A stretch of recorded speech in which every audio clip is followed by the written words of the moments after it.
तो बच्चों अब हम करने जा रहे हैं क्लास 8 स्टार्टअप मैथमेटिक्स की एक्सरसाइज 4.1 के क्वेश्चन नंबर 6 को।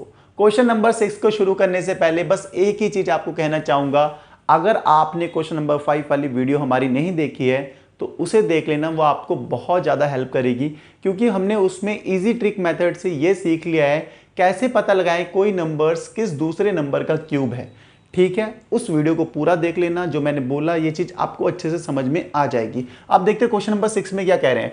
विच of the followings are the perfect cubes. आपको बताने हैं जो नंबर्स दे रखे हैं इनमें से कौन से नंबर्स ऐसे हैं जो परफेक्ट क्यूब्स हैं। तो बारी बारी से सबको करेंगे प्राइम फैक्टराइजेशन मेथड की हेल्प से। ठीक है, फर्स्ट पार्ट में आते हैं। फर्स्ट पार्ट में किसको बताना है भाई, चल जा 1 7 2 8। ठीक है, प्राइम फैक्टराइजेशन मेथड किसको क्या करेंगे हम, इसके प्राइम फैक्टर्स में ब्रेक करेंगे।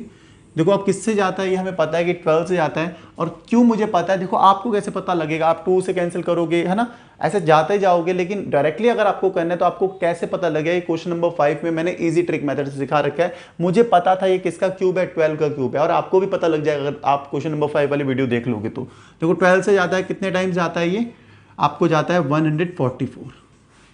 ठीक है, अब 12 12 144 होता है और 12 बन जा क्या होता है 12 होता है। तो हमने ब्रेक कर लिया, तो अब मैं क्या लिख सकता हूँ 1728 को आप लिख सकते हो ना 12 इंटू 12। देखो 3 का पेयर बनाना होता है, क्यूब्स में 3 का पेयर बनता है। 3 सेम नंबर को मल्टीप्लाई करने पर ये आ रहा है, तो इसका मतलब 1728 किसका क्यूब है, किस नंबर का क्यूब करने पे आता है, 12 का क्यूब करने पे आता है। इसका मतलब 1728 क्या है, परफेक्ट क्यूब है। ठीक है, परफेक्ट क्यूब वो होते हैं जो किसी दूसरे नंबर का क्यूब करने पर आते हैं। समझ में आ गया होगा, पहला पार्ट बिल्कुल बेसिक था, आराम से हमने कर लिया। सेकंड में आते हैं, क्या था 3840 प्राइम फैक्टराइजेशन मेथड क्या है, इसे भी हम क्या कर रहे हैं, ब्रेक कर रहे हैं। अब देखो 2 से कैंसिल हो जाएगा, आराम से कर लेते हैं। 2 से हो रहा है, देखो 2 1 जा 2। अब क्या होगा, देखो 18 हो जाएगा, 2 9 जा 18, 2 2 जा 4 0। अब फिर से 2 से जा रहा है, 2 9 जा 18, 2 6 जा 12 0। यहाँ तक तो बिल्कुल आसान से हमें समझ में आ चुका है। इसके अभी भी 2 से जा रहा है, उससे पहले मैं क्या कर लूँ भाई, ये थोड़ा डल हो गया है, इंक डाल लेते हैं, अब अच्छे चलेंगे। अब देखो 2 4 जा 8, फिर 1 कैरी जाएगा 16, 2 9 जा और 2 8 जा 16। ठीक है 0, यही होगा। अब फिर से 2 से जा रहा है, देखो 2 2 जा 4, 2 4 जा 8 0, 240। अब देखो फिर से जा रहा है, 120 टाइम्स जाता है, बिल्कुल सही है। अभी फिर जाएगा, इस वाले पार्ट को हम क्या कर देते हैं, अलग कर देते हैं, ये अलग है, वो वाला पार्ट है पहला वाला। 2 6 जा 12 0 60, फिर 30 जाएगा, चलता जा रहा है, कोई बात नहीं है। 15 से जाएगा, अब कितना हुआ 3 5 जा 15 और 5 1 जा 5। ठीक है, अब हमें ब्रेक तो कर ही लिया, अब ब्रेक करके लिखते हैं, यहाँ लिख लेते हैं 3840। क्या आ रहा है आपके पास, देखो 2 के कितने बन रहे हैं यहाँ पे, कितने 2 हैं, 1 2 3 4 5 6 7 8 है ना, तो लिख लेते हैं 8 को। 2 into 2 into 2 into 2 into 2 into 2, कितने 1 2 3 4 5 6 7 8। और क्या बचा, देखो एक 3 और एक 5 है। पेयर बनाना स्टार्ट करते हैं, 3 3 का पेयर बनाते हैं क्यूब्स में, आपको पता ही है। अब तो 3 का बनाते हैं, देखो ये 3 का बन गया भाई, बन गया, आराम से बन गया। इस 3 का बन गया। अब ये तो रह गया ऐसा ही, इनके तो पेयर बन ही रहे हैं। इसका मतलब क्या है, 3840 परफेक्ट क्यूब नहीं है, किसी दूसरे नंबर को क्यूब करने पर ये नंबर नहीं आता है। सिंपल, पहला नंबर क्या था, परफेक्ट क्यूब था, दूसरा नहीं है, पहला था दूसरा नहीं है। फटाफट वीडियो को पॉज कर लो, इनको नोट कर लो, उसके बाद हम करते हैं फिर बाकी के जो बचे पार्ट है उनको कंप्लीट। ठीक है, ये तो हट गए। अब देखो सी वाला पार्ट में करना है, सी पार्ट को करना है 1 2 1 6 7। अब इसको करना है ना, इसको बताना है किस नंबर का क्यूब होगा भाई। अगर मैंने जो ट्रिक बताई है मुझे भी पता है और आपको भी पता होगा, कितना होता है 23 का होता है ये।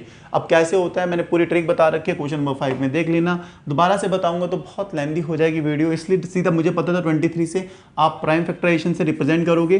तो रिप्रेजेंट करते हैं 1 2 1 6 7, तो मुझे पता 23 का, तो 23 से जाता है कितने टाइम्स में, 5 2 9।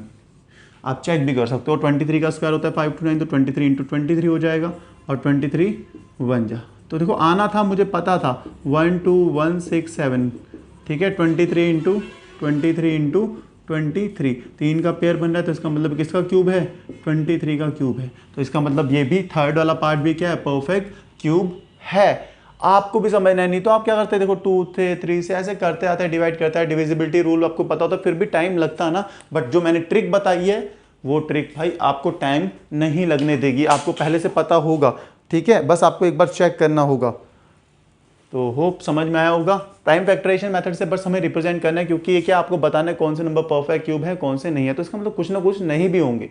बट आप जब फंस जाओ ना तो आप एक बार चेक जरूर कर लेना, क्या पता वो नंबर परफेक्ट क्यूब हो, तो आप सीधा डायरेक्टली कैंसिल आउट कर लोगे, आपको बहुत हेल्प हो जाएगी। अब आते हैं अगले पार्ट पे, डी पार्ट में क्या करना है हमें, डी पार्ट में 11109 इसको बताना है, तो वही 110110 ठीक है, 3 बन है। अब इसको डिवाइड करने की कोशिश करते हैं। अब देखो किससे जाएगा, 3 से डिविजिबिलिटी रूल है, 3 से लगाते हैं, 3 3 जा 9, 21 3 7 21, 0 3 3 जा 9। अभी भी देखो 3 से जा रहा है, अब नहीं जा रहा, 3 से 7 से आएगा, 7 5 जा 35, 20 7 8 14, 7 8 जा 56, 7 9 जा 63। अब किससे जाएगा भाई, अब आपको पता है 23 का स्क्वायर होता है, तो सीधा सीधा लिख देते हैं 23 इंटू 23 और 23 1 जा, तो आप क्या लिख दोगे 11109, क्या होता है 3 इंटू 7 इंटू 23 इंटू 23। तो भाई किसी का भी पेयर नहीं बन रहा है, तो इसका मतलब ये परफेक्ट स्क्वायर, परफेक्ट क्यूब नहीं है, स्क्वायर कह रहा हूँ सॉरी, परफेक्ट क्यूब्स नहीं है। अब आते हैं अगले पार्ट पे, ठीक है, एक पार्ट होमवर्क पे भी देते हैं, इतना बड़ा नंबर है, आपको बहुत ज़्यादा अच्छी प्रैक्टिस हो जाएगी अगर आप होमवर्क में करोगे। फिर भी नहीं आता ना लास्ट पार्ट, तो आप कमेंट सेक्शन में कमेंट जरूर करना, उसे भी करा देंगे, यहीं स्पेस है, यहीं कर डालते हैं इस वाले को। 85184, ठीक है, 2 से जा रहा है, 2 4 जा 8, 2 2 जा 4, 11 2 5 जा 10, 18 2 9 जा 18, 2 2 जा 4। अभी और जाएगा, 2 से अभी और जा सकता है, 2 2 जा 4, 2 1 जा 2, 2 2 जा 4, 2 9 जा 18, 2 6 जा 12। अभी भी 2 से जा रहा है भाई, जाता है तो कर भेजते हैं, 2 1 जा 2 सही है 0, 2 6 जा 12, 2 4 जा 8, 2 8 जा 16। अभी भी जा रहा है, देखो 2 5 जा 10, 2 3 जा 6, 2 2 जा 4, 2 4 जा 8। अभी भी जा रहा है भाई, 2 2 जा 4, 13, 2 6 जा 12, 2 6 जा 12, 2 2 जा 4। अभी भी जा रहा है, जाता ही जा रहा है, जाता ही जा रहा है, कोई चक्कर नहीं, 2 1 जा 2, 2 3 जा 6, 2 3 जा 6, 2 1 जा 2। अब किससे जाएगा, 11 से, अब 2 से तो जाने नहीं वाला है, 11 1 जा 11 होता है, 23 11 2 या 22, 11 जा 11, और आपको पता है 1 11 का स्क्वायर होता है, तो 11 एक बार और जाएगा 11 से, ठीक है। ये हो गया, मैं इसको हटा देता हूँ, ये तो पिछले वाले पार्ट का था जो कि आपको समझ में आ चुका है। तो ये हो गया सिंपल। अब आपने ब्रेक तो कर ही लिया, बस पेयर ब्रेक करके हम लिख देते हैं इसको अरेंज करके। कितने 2 हैं, 1 2 3 4 5 6, 6 हैं, 3 4 5 6, फिर 11 कितने हैं, 3 11 है ना। देखो 2 का भी पेयर बन रहा है, इसका भी पेयर बन रहा है, इसका भी पेयर बन रहा है, इसका मतलब क्या है 85184 क्या है, क्यूब है, परफेक्ट क्यूब है। किसका क्यूब है ये कैसे पता लगाएंगे, देखो एक 2 यहाँ से आएगा, एक 2 यहाँ से आएगा, और एक 11 यहाँ से आएगा, तो इसका क्यूब होगा, मतलब 2 2 जा 4, 44 का क्यूब होता है, ठीक है। तो ये भी क्या है, इसका मतलब ये भी परफेक्ट क्यूब है। तो पहला परफेक्ट क्यूब था, दूसरा नहीं था परफेक्ट क्यूब, तीसरा भी था, चौथा नहीं था, पांचवा भी था, अब छठा एफ वाले पार्ट को आप मुझे कमेंट सेक्शन में करके बताना कि होगा या नहीं होगा। अब ये मत कहना ये था तो ये नहीं होगा, क्योंकि पहला था दूसरा नहीं था, तीसरा था चौथा नहीं था, पांचवा था तो छठा नहीं होगा, ऐसा मत करना यार। इसको भी सॉल्व करके सिंप्लीफाई करके मुझे बताना। अगर नहीं कर पा तो कमेंट सेक्शन में एक प्यारा सा कमेंट करना, तो मैं इस पार्ट को भी लेके आ जाऊंगा आपके लिए। होप ये वीडियो भी आपको अच्छी लगी होगी, लगी है तो वीडियो को लाइक, चैनल को सब्सक्राइब करना मत भूलना।